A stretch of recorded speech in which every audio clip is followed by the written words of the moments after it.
এই যে শ্যাওলার মতো জিনিসগুলো দেখতে পাচ্ছেন, এগুলো ঠিক শ্যাওলা না, এগুলো আসলে মস।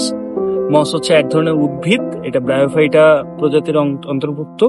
তো মস, এটার কোনো শিকড় নেই, শিকড়ের মতো একটা অঙ্গ থাকে যেটা দিয়ে সে মাটি বা কোনো সারফেসের সাথে নিজেকে আঁকড়ে রাখে।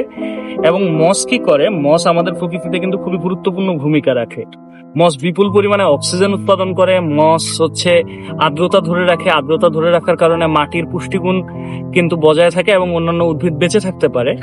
এরপরেও মস আরো কাজ করে। মস কোনো অঞ্চলের তাপমাত্রা নিয়ন্ত্রণেও কিন্তু ভূমিকা রাখে।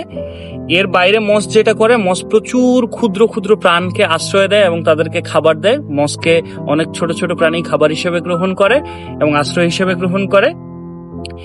এছাড়াও মস হচ্ছে কোনো অনুর্বর ভূমিকে খুব দ্রুত উর্বর করে তুলতে পারে। এবং আমাদের যে বাস্তুসংস্থানের মধ্যে এই যে ক্ষুদ্র ক্ষুদ্র শ্যাওলার মতো একদম ছোট, আমরা প্রায় খেয়ালই করি না, এই উদ্ভিদগুলোর বিপুল একটা ভূমিকা রয়েছে। ধন্যবাদ।